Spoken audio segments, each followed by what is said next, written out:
भी मैं महाराणा प्रताप जी की कथा देख रहा था, उनकी जीवनी को देख रहा था।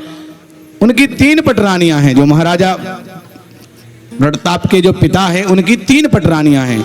उनमें सबसे सुंदर जो भटियानी माता है जो उसकी है, इतना अधिक स्नेह इतना प्रेम करती है कि उस दिन से फिर मैंने वो देखना बंद कर दिया। इतना वैराग्य हो गया, मुझे तो चिढ़ हो गई।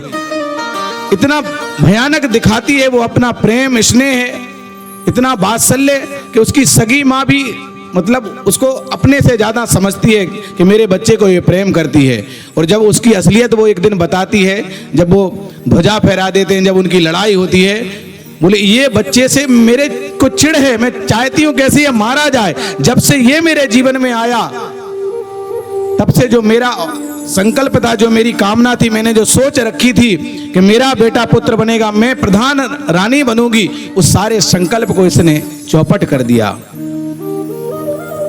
इतना विचित्र काम करती है कि वहां साक्षात पति क्यों ना मर जाए फिर भी अपनी कामना पे, जब इसलिए तो फिर कहीं ना कहीं जो 2-3 चीजों को, कुछ चीजें जब स्त्री में और किसी में दुष्ट स्त्रियों में जब पर उनके भाव की प्रबलता आ जाती है, फिर वो किसी चीज को नहीं देखती कि इसका परिणाम क्या होगा। जैसे माता कैकेयी, परिस्थिति कुछ भी हो लेकिन आज जिंदगी भर के लिए कलंक बन गई। हाथ जोड़ के दशरथ जी ने बार बार कहा था, कैकेयी राम मेरे प्राण हैं, तू कुछ भी मांग ले, तू अपने बेटे को राज भी मांग ले, लेकिन मेरे राम को वन ना भेज। ये राम नहीं मेरा जीवन है, ये जाएगा मैं चला जाऊंगा।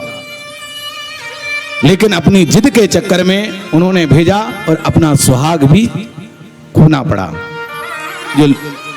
जो उन्होंने कहा था दशरथ जी ने, अंत में वही हुआ। राम राम हाय राम करके उन्होंने अपने प्राणों को त्याग दिया।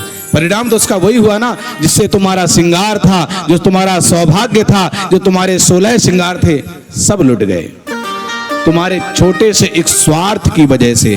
इसलिए जिंदगी में ऐसा स्वार्थ मत पालना जिससे तुम्हारा सौभाग्य लुट जाए। और